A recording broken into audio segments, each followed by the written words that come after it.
Dahil nga ay nailigtas ni Gabo si Linda Reyes, mas makikilala ang kanyang karakter dahil marami sa mga tao na ang mapapatanong kung bakit palagi na lang itong nasa laman sa balita. Pati Salvador ay nagulat sa ginawa na naman ni Gabo sa pamilya at ang nakagulat pa rito ay ang pagtulong na pag-oopera sa na-hold up. Marami nga sa mga tao ang naintriga kung ano nga ba ang papel ni Gabo sa bansa. Samantala, nagkaroon naman ng pagtatalo sina Isabel at Ricardo dahil wala man lang pakialam itong si Ricardo sa nangyari sa anak nila na si Sam.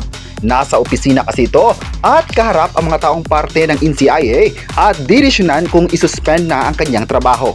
Hindi naman talaga makikialam si Ricardo dahil hindi pa rin ito nakakalimutan ng panahon na nabaril ang anak niya dahil sa kagagawa ni Sam. Kaya kahit anong mga ganap sa buhay ni Sam, wala pa rin ito sa kanya. Kahit ang kanyang kapatid ay pinagsabihan si Sam na sana hindi na ito susuway sa gusto ng kailang ama dahil naniniwala ito na tama ang kailang ama sa mga pinagsasabi nito. Pero magbabago pa kaya ito kung magkakaroon na ng engkwentro sa pamilya Zafra at Jacinto? Baka maisip ni Ricardo kung gaano kaimportante ito sa kanya.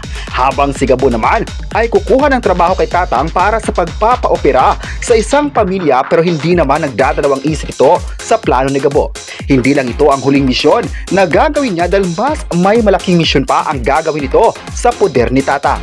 Nagalangan naman ang miyembro ni Tatang kung magagawa kaya ito ni Gabo dahil minsan na rin daw itong nabigo sa unang misyon. Kaya may pagdadalawang isip na si Gabo ang gagawa ng napakalaking misyon habang si Django naman ay galit na galit sa bagong grupo ni Gabo at dinakip ito.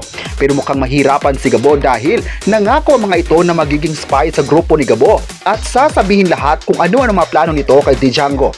Ngayong Biyernes rin, mas triple pa ang mapapanood ng lahat. Ipapaalam na ni Salvador kung ano nga ba ang nagawa ni Gabo sa mga tao habang ang Zafra naman ay desidido na mapalabas sa kulungan itong si Tigre. Kung hindi ito makuha nila sa pagkipag-usap ay dadaan nito sa dahas. Maraming maapektuhan nito kung magkakataon at isa sa mga plano nila ay ang hulihin si Mr. Chan para hindi na ito makapagsalita. Kabado naman sila sa kung ano ang sasabihin nito sa media at malaman ng lahat kung sino ang mga koneksyon nito sa bansa.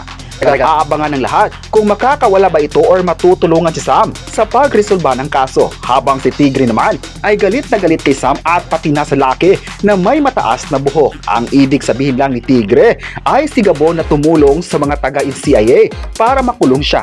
Paano naman kapag makita ni Sam sa pahayagan kung gaano ka matulungin itong si Gabo sa lahat?